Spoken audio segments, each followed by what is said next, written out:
a irmã começou a testemunhar sobre o esposo dela. E me chamou muita atenção. Aí ela começou a dizer que, primeiro, a família não queria que casasse com ele, mas ela casou. Aí quando ela casou, ela descobriu que ele era viciado em drogas. Daí eu pensei assim, Jesus libertou o marido da irmã. Mas não, Jesus não libertou, ele ficou doente. Daí ele foi para o hospital. Aí eu pensei assim, então Jesus curou. Mas não era esse o testemunho da irmã. O marido dela morreu.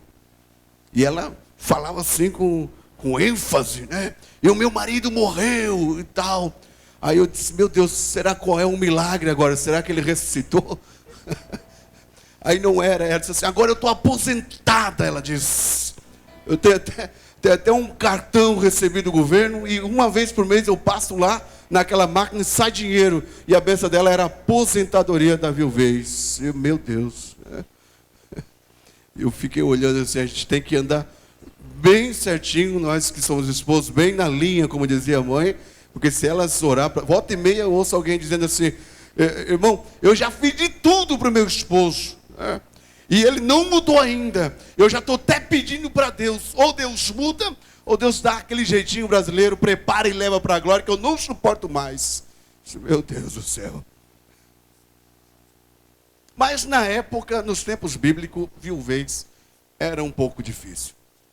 A viúva tinha até um certo preconceito, e ela, quase que sempre uma viúva e um órfão, ia viver de assistência social, de ajuda das pessoas. Por isso que você vai sempre ver na Bíblia, a Bíblia dando muita ênfase a viúvas e a órfãos, né? Porque na época era tempos de muitas guerras. Então existiam muitas viúvas, né? Porque muitos maridos iam para a guerra e morriam, e também muitos órfãos. Essa viúva aqui estava vivendo um dilema. Além dela perder o seu esposo, estava sofrendo muito com a perda do seu esposo. Agora o seu esposo tinha uma dívida. Quem é que não tem dívida? Quem é que não tem as suas prestações? Todo mundo. A partir do momento, até aquela conta de energia que a gente ainda não vê a fatura, a gente não pagou, ele está devendo. Vai ter que pagar. E assim por diante. Alguns têm mais, outros menos, mas todo mundo tem alguma coisa. E esse homem aqui, ele era fiel. Ele não era um mau pagador. Porque a esposa mesmo deu testemunho. Você sabe muito bem que meu marido servia a Deus com fidelidade. Era justo, temente a Deus. Mas morreu, deixou a dívida. E o credor não perdoa a dívida. O credor estava sempre batendo na sua porta, cobrando a dívida. Pois é, quando é que você vai pagar? E parece que eu vejo a mulher como era crente, né? Ela não fechava a porta, não cortava a curva, mas ela ia dizer, eu vou pagar, mas por enquanto eu não tenho dinheiro, vou ter que conseguir alguma coisa aqui. Até que um dia o credor chega. Parece que eu vejo ele dizendo assim, hoje é a última vez que eu vou vir aqui na sua casa, porque nós vamos negociar a dívida. A mulher ficou olhando para ele, aí ele chega para ela e diz assim, ó,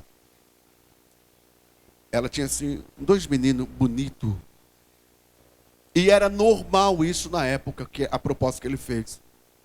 Você me dá os seus 2 filhos, para serem meus escravos, para trabalharem para mim. Olha só a proposta que foi fazer para uma mãe. E eu perdoo a dívida. Acontecia isso na época. Acontecia. Primeira lição que eu aprendo com essa pobre viúva. Ela, como mãe, protegeu o seu lar. Oh, mulheres são corajosas, as mulheres, né? Uma das virtudes que mais caracteriza a mulher é a coragem. Parece que eu vejo, ela pegou os 2 meninos, colocou pertinho dela assim e disse assim, não, Senhor, eu não posso aceitar a ideia de perder a minha família, porque naquele momento os 2 filhos eram a família daquela mulher, e perder a minha família para serem escravos. Ela deu ênfase para a sua família. Ela priorizou a sua família, os seus filhos. Ela entendia o valor que existia na família. Uma boa lição para os nossos dias. Até porque hoje, o nome família, estão até querendo tirar do cenário. Família. Porque quem formou a família foi Deus. E o diabo veio deformar aquilo que Deus deu forma. Foi Deus quem formou a família. E o diabo sempre lutou contra a família, para tirar a forma divina dentro dos conceitos divinos.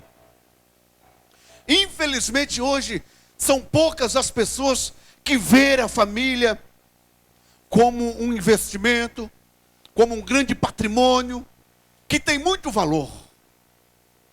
Nós estamos vivendo hoje a era do materialismo, onde as pessoas, os homens dessa sociedade atual, estão dando muita ênfase ao que é matéria.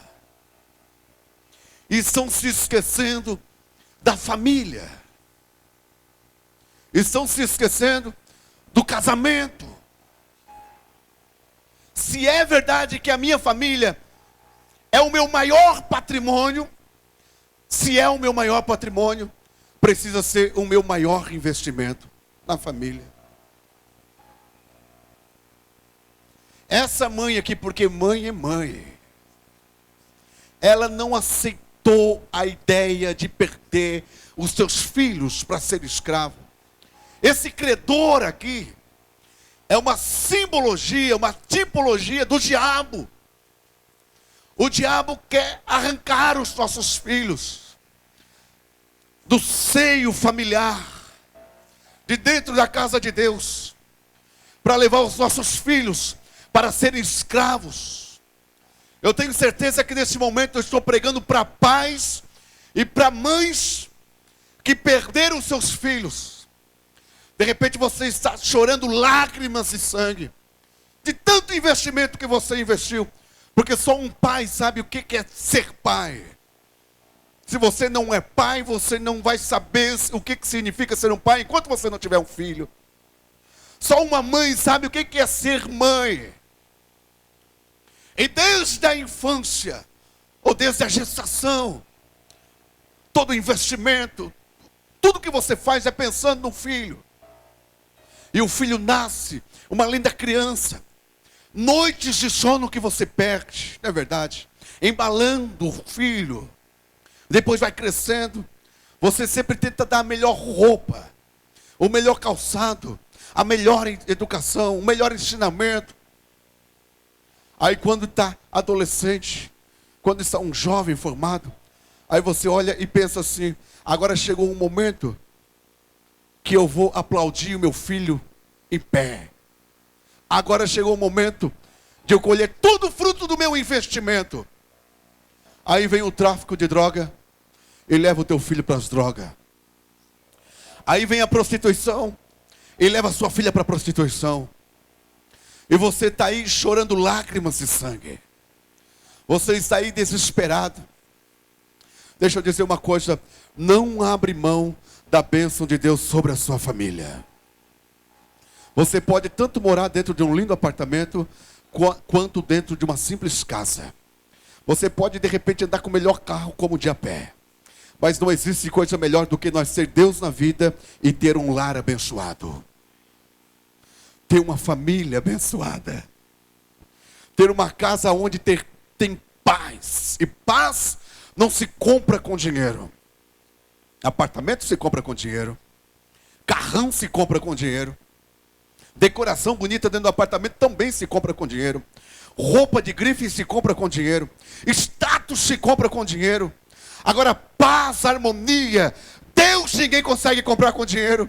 Somente Deus, a graça de Deus, que pode nos suprir da perfeita paz, porque Ele é o príncipe da paz. Aleluia. Não abra mão. Mãe é assim. Às vezes, eu sempre digo isso, às vezes as pessoas não entendem. Eu incomodei muito os meus pais. E meu pai, como pai, chegou um momento, que hoje eu entendo, porque eu sou pai também, que parece assim que ele desistiu. Mas a minha mãe não desistia. Eu cansei de chegar em casa de manhã, de madrugada, e a mãe está na janela me esperando. Quantas vezes eu pegava uma quantia de dinheiro e eu deixava na mão da minha mãe, porque eu sabia que eu iria gastar todo aquele dinheiro com drogas. Eu deixava assim na mão da mãe e dizia assim: mãe, guarda. E eu saía com um pouco, e quando acabava aquele pouco, eu voltava em casa, drogado. E eu dizia assim: mãe, eu quero mais dinheiro, eu quero meu dinheiro. E a mãe dizia: vai dormir, você vai ter que trabalhar amanhã cedo. E eu dizia: mas eu quero mais dinheiro. E ela, com o coração ferido, ela me dava mais dinheiro, sabendo que eu ia usar crack. E eu saía, e daqui um pouco eu voltava, e eu pedia mais dinheiro, porque o dinheiro era meu, eu tinha deixado na mão dela. E ela, com o coração de mãe, me dava o dinheiro de volta, chorando. Mas ela nunca desistiu de mim. Aleluia. Às vezes as pessoas olham para você que é mãe e dizem assim: ó, seu filho não muda porque você acoita o seu filho. Se você não é que você não acoita as coisas erradas, você não encobre as coisas erradas, você está protegendo o seu filho. Porque se uma mãe não proteger um filho, quem é que vai proteger? Aleluia. Deus está falando com algumas mães aqui nessa noite. Deus está dizendo assim: ó, os seus filhos estão nas minhas mãos. Não desiste de lutar. Você é mulher valorosa. Você é valente. Você é corajosa. Olhe para os seus filhos com o olhar da fé. Não veja o seu filho como um derrotado, como um drogado, como uma pessoa sem nenhum valor, assim como as pessoas vejam seus filhos. Mas vê o seu filho uma bênção de Deus. Abençoa a sua casa, abençoa o seu casamento, abençoa a sua família. Você é sacerdotisa do seu lar, você é o sacerdote do seu lar. Diga assim: Senhor, a minha casa é uma casa de bênção. Profetiza a bênção de Deus sobre a sua casa. Não aceite a ideia de perder a sua família, o seu casamento e seus filhos para o diabo. Aleluia. Se você concorda comigo, diga amém. E aquela mulher desesperada, ela vai pedir ajuda. E ela bate na porta de Eliseu, um homem de Deus. Queridos, existe um momento na nossa vida que a gente não consegue só. Você vai ter que procurar alguém que tem uma mensagem de Deus para você. Por isso que você veio aqui essa noite, não é verdade? Ouviu os conselhos. E ela contou todo o seu problema para Eliseu. Ela disse que ela era viúva, que ela tinha uma dívida, que o credor queria levar os seus filhos. Quem está entendendo, diga amém. Eliseu olhou para ela e diz assim: não posso fazer nada por você. Sou um profeta. Eu tenho simplesmente algumas dicas do sucesso. Eu tenho algumas dicas da bênção de Deus. Eu tenho alguns conselhos para você. Se você entender, assimilar e colocar em prática, obviamente que você vai ser vencedora. Daí Eliseu começa fazendo uma pergunta para ela: diga-me o que tens em casa. Pensa numa mulher pobre. O mais pobre que está aqui, de repente, no nosso meio, o mais necessitado. De repente, no mínimo, tem uma máquina de lavar em casa, tem um forno micro-ondas, uma TV de LED, uma geladeira duplex, e assim por diante. A mulher pensou, não tinha nada em casa. A mulher disse assim para Eliseu: tua serva não tem nada em casa. Aí você vai observar ali na gramática que existe uma vírgula. Vírgula é aquele momento que você para dar aquela respirada. E ela dá uma respiradinha assim. Ela lembra que lá naquela prateleira, no cantinho da casa, ela tinha um vaso com um pouco de azeite. Daí ela diz: tua serva não tem nada em casa, vírgula, senão uma botija com um pouco de azeite. Humanamente falando, em proporção da dívida, não dava nem para começar. Era pouco demais. Agora deixa eu perguntar uma coisa para você. Quem foi que disse para você que Deus precisa de muita coisa para Deus agir? Queridos, Deus sempre esteve nas coisas pequenas. Deus sempre esteve nas coisas simples. Deus estava naquela vara na mão de Moisés. Deus estava naquela pequena funda na mão de Davi. Deus sempre trabalhou com coisas pequenas. Aquele cesto com 5 pães e 2 peixes, em proporção com aquela multidão, era praticamente nada. Mas na mão de Jesus, alimentou uma grande multidão. Aleluia, está entendendo? A mulher tinha um pouco de azeite dentro de casa. E ela diz assim: tua serva não tem nada em casa senão uma botija de azeite. Aí Eliseu olha para ela e diz: então vamos começar por aí. Presta atenção aqui. Azeite na Bíblia é simbologia do Espírito Santo de Deus. A mulher não tinha nada, mas tinha a presença de Deus. Está entendendo? A mulher não tinha dinheiro, mas tinha azeite dentro de casa. A mulher não tinha status, estava prestes a perder os seus filhos, mas ela tinha Deus com ela. E deixa eu dizer uma coisa: se você tem Deus com você, de repente ninguém está no teu lado, mas se Deus está no seu lado, meu irmão, não precisa mais ninguém estar, porque Deus já é suficiente. De repente você está aqui cheio de dívida, cheio de problema, com um casamento arrasado, com uma família destruída, com os filhos na droga, você está enfermo, com um monte de problema. E de repente você olha para todos os lados, você não tem saída. Mas se Deus está com você, se Deus está dentro da sua casa, se Deus está dentro do seu lar, um milagre vai acontecer. Se você acredita, levante a tua mão e adore a Deus. O problema é quando a gente não tem Deus. Na contrapartida, se você tem tudo e não tem Deus, você não é nada. Mas se você tem Deus, um milagre vai acontecer. Tua serva não tem nada em casa senão uma botija de azeite. Aí Eliseu disse assim: vamos começar por aqui. Você vai primeiramente, vamos envolver essas crianças. Pega os meninos, porque a bênção de Deus nunca vai ser para você só. Sempre vai ser para a família. Se você está pedindo para Deus a bênção da saúde, na hora que Jesus curar você, toda a sua família vai compartilhar da bênção, não é verdade?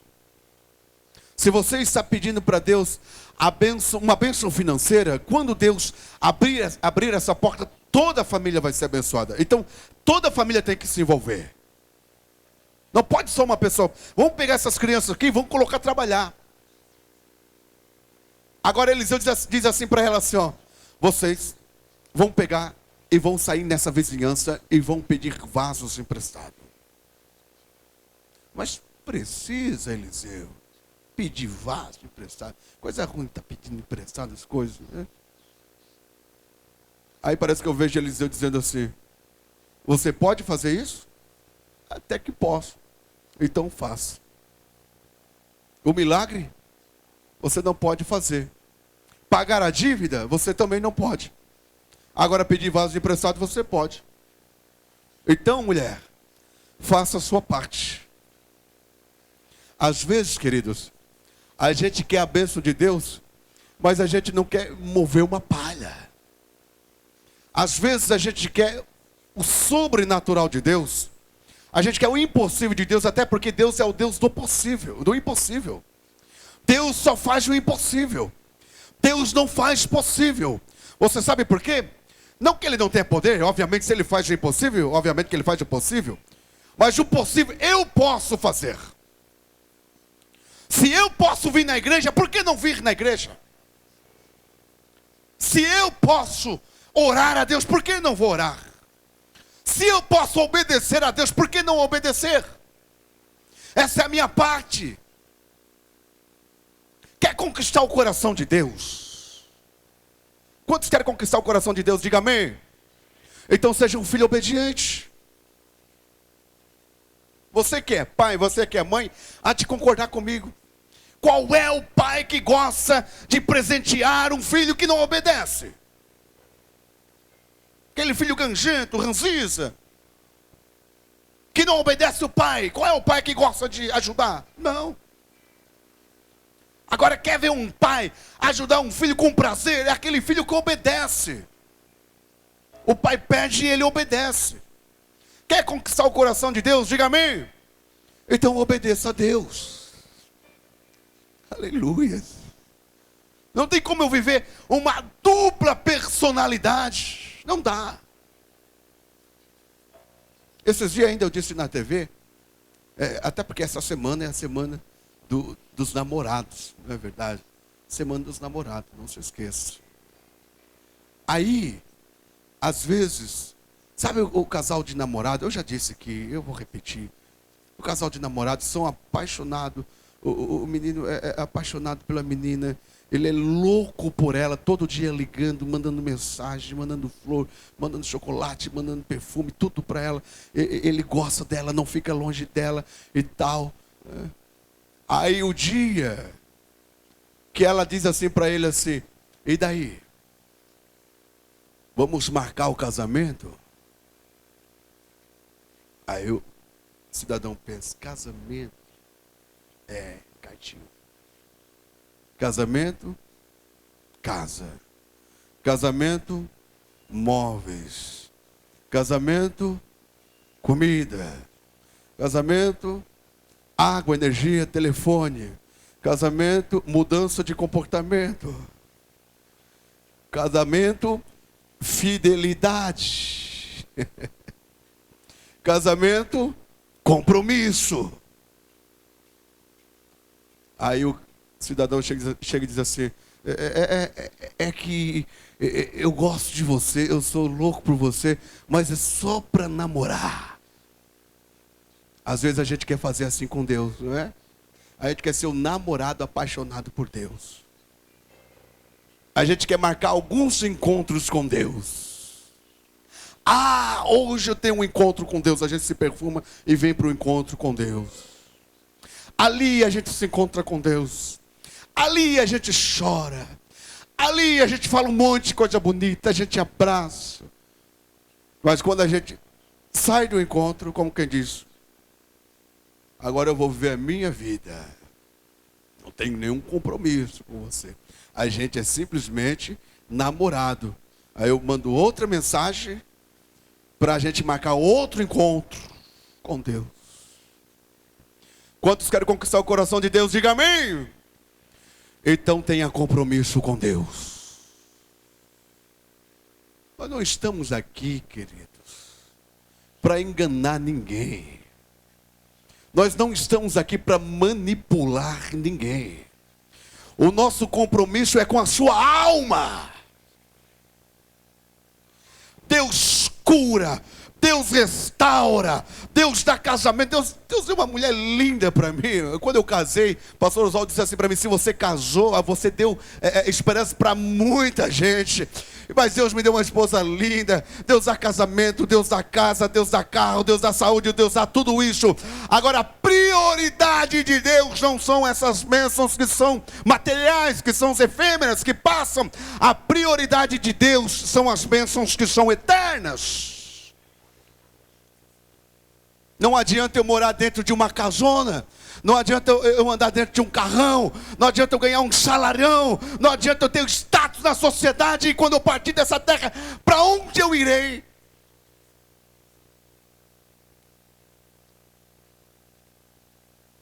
Aí a mulher, ela faz a sua parte. Essa é a sua parte, é a minha parte. É entregar minha vida para Deus. Aí Deus começa o milagre. Eu já começo a terminar o meu sermão. Quantos estão entendendo? Diga amém. Peça muitas vasilhas e vai lá uma dica. Não poucas. Muitas vasilhas. Depois, você entra. Olha esse detalhe aqui. Entra dentro da sua casa. Só você e os seus 2 filhos que são envolvidos neste milagre. Mas ninguém. Fecha a porta. Não foi assim que a gente leu? Fecha a porta da casa. Fecha. É só vocês. Não deixe ninguém se envolver. Você sabe por quê? Que às vezes, as pessoas que estão lá fora, ninguém ia pagar essa dívida dessa mulher. Ninguém ia livrar ela de perder os seus filhos. Não. Eles iam até rir. Olha só lá, a viúva perdeu os filhos. Porque estava devendo, né, tal. Porém, quando ela começasse a se manifestar, o agir de Deus, o milagre de Deus, todo mundo ia querer se envolver. Ah, agora tu está indo na igreja. Não é assim que as pessoas fazem? É verdade, as pessoas até então estavam falando contra o seu casamento. Agora você começou a vir na igreja. É verdade, está indo na igreja dos crentes. A mensagem de Deus é assim, ó, se isole no seu milagre. É só você, a sua família e Deus. Depois, as pessoas irão ver você com a bênção na sua mão. Depois. Não seja inocente para estar contando antes. Feche a porta. E a mulher faz certinho. Ela pede vasos emprestados. Ela pega os filhos. Ela fecha a porta. E agora começou o momento de Deus agir. Ela tinha um vaso com um pouco de azeite. Aí um daqueles garotos, traz o vaso vazio. E ela começa a fazer isso aqui. Ela deita aquele vaso que ela tem com um pouco de azeite. E aquele azeite começa a multiplicar. Eu não sei se você está acreditando, mas eu creio no Deus de milagre. Se a Bíblia dizer, ainda hoje eu ouvi um jovem dizendo, se a Bíblia dizer que uma formiga engoliu um elefante, eu acredito porque a palavra de Deus está falando. E ela começa a virar assim. E aquele vaso que estava vazio enche e o dela tem azeite ainda. Aí o outro garoto leva a parte e o outro traz vazio e ela vai enchendo.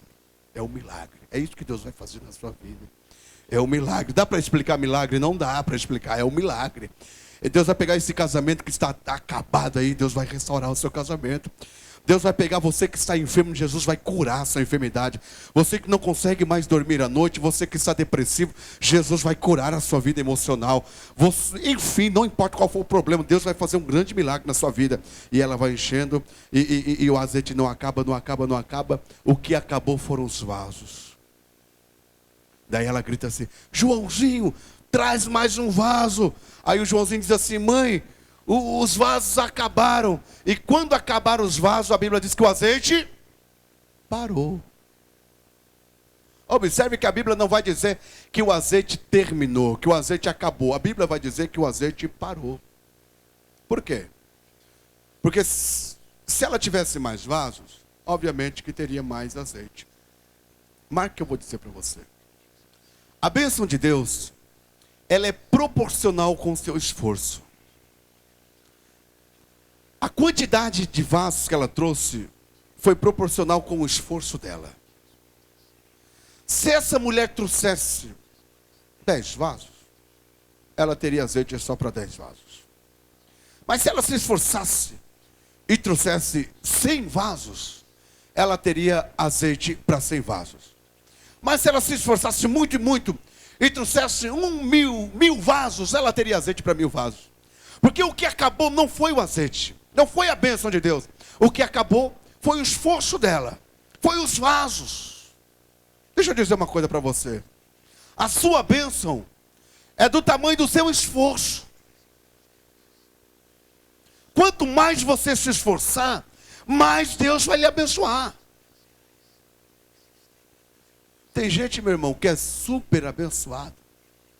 Tem gente que é hiper abençoado. Tem gente que aonde ele pisa, a bênção de Deus está com ele. Será que Deus olhou para ele e disse assim, eu gostei de você, não sei porquê, mas eu vou abençoar você. Sem ele fazer nada. Aí o outro lá que não é abençoado, será que Deus olhou para ele e disse assim, não gostei de você, você eu não abençoo. É assim? Obviamente que não. Se existe alguém que é abençoado, porque essa pessoa se esforça muito. Tem gente, meu irmão, eu creio que estou falando para você, que pode chover canivete, mas na quinta da vitória vai estar aqui. Agora tem gente, se o Coutinho disser de manhã assim, ó, pode ser que lá pelo mais 7 horas da noite, na região de Criciúma vai chover. Ele já vai dizer assim, hoje eu não vou ao culto. Tem gente que é frouxa demais. daí não recebe a bênção de Deus. Irmão, tem gente que é fiel. Fiel em tudo. Da obediência da palavra.